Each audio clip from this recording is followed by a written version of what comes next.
How many of you know this tiny little voice that sometimes pops up in your head and tries to talk you out of things? Put your answer in the comments. I would love to know that. And how many of you would love to know a technique how you could silence this voice a bit? Put your answer in the comments. I'm Pia from Dream and Wanderland, and today I would love to talk a little bit about that little inner voice and how you can tune down the volume a little bit so that you eventually can ignore it and live your dreams and scariest big leaps anyways. So let's dive right into it because it's one of my it's part of my passion because I know exactly how it feels that this little voice, aka inner critic, is telling you all kind of stuff like you're not good enough or that I haven't reached anything in my life, that my life still sucks. Although I have done so many things. I mean, I just came out of an interview for our or the current book collaboration that I am in, and I know exactly this moment 2 years ago when I already participated at my first book collaboration, and this is why I wrote about that in my chapter this time.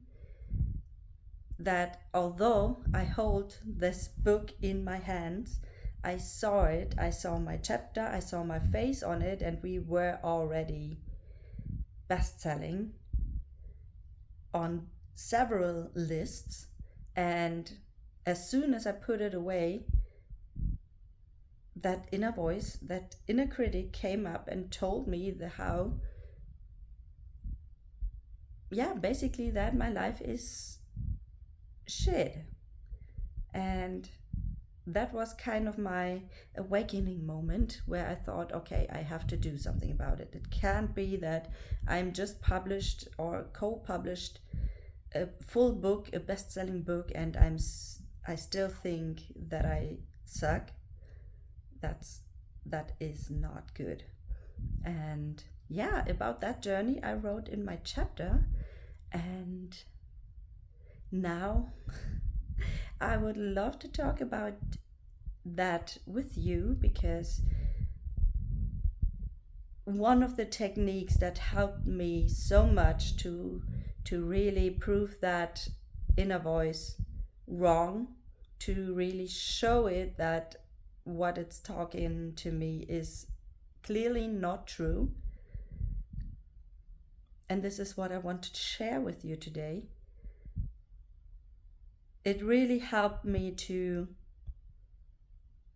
give my inner critic a big vacation where I just can lean back and enjoy me thriving without being active and telling me things that are not true. So, and this technique is acknowledging and celebrating my wins, my successes, my little creations, my big ones, my really big leaps, that my quantum leaps, me doing this and creating my dream life, dream after dream, not everything overnight of course, but I follow my dreams and slowly make them happen one by one. And this is what I want to acknowledge and celebrate because this is the proof. It's the proof that I know enough, that I am good enough, that I'm worthy, that I'm this and that and anything, in contrast what my inner critic think, because that is just repeating stuff, or I don't know, how to say that, any kind of stories or beliefs that I carried on from when I grow up and from my childhood, from my past. We all have that.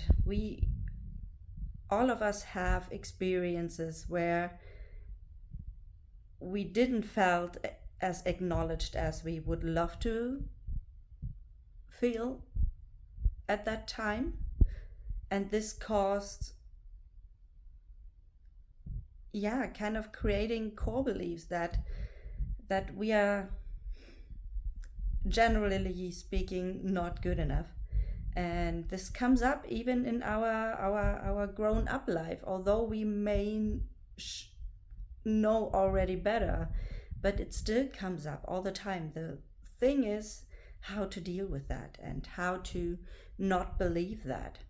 And for me, celebrating and acknowledging my wins, myself, my creations, my manifestations is such a powerful tool that really helps me to get over that and to deal with that and eventually do the scary things anyway and not let myself talking out of it or let that voice talk me out of it. And it's slightly different than gratitude. Gratitude is a great tool as well, but for me, acknowledging and celebrating, especially my own creations, is much more powerful.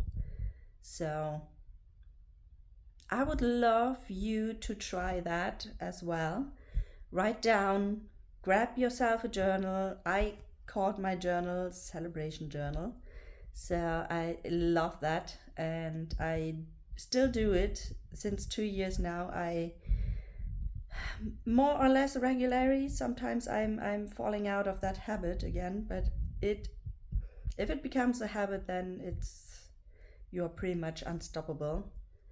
And I usually do it on Fridays because that's a good interval for me, a week, and then reflecting back on the week and really writing down everything that I have created, acknowledging myself for that, celebrating, and sometimes read through all the things that I already have written down to remind myself to, and that little voice about what I've already done. And I would love you to try that as well for the next couple of weeks and see what happens. And then come back to this video and let me know what has happened. Has something changed for you? How loud is that inner voice? How loud, or is it, can you still hear it? Is it better for you to deal with that? Is it, where's your focus now, on what this inner critic is telling you, or the actual things that you have done and created and that you want to celebrate? And maybe that attracts even more from that. Law of attraction, just as a keyword here. So do that. Grab yourself a journey, write down at least 3 things that you want to celebrate and acknowledge yourself for this week. If you do that every day with 3 things, then you are already awesome. If not, then really train that, because especially when you're just starting out and you're not used to it, and especially we in the Western world are usually raised with putting our focus what is not working rather than what actually has worked. So that could be a little, could be tricky sometimes. So really practice that and really try to write down 3 things over the week. And if you're really, really enthusiastic about it, try it every day. And then come back and tell me what it does with you and what it did, and if that's something that you could imagine to continue for yourself. And yeah, let's celebrate together. Thank you for listening. Thank you for being here. And we will see us very soon, whether in one of the tarot readings, in a short, in a podcast episode, whatever. This is a longer video now, and I hope you liked it. Let me know in the comments, and we will see us very soon. Bye for now.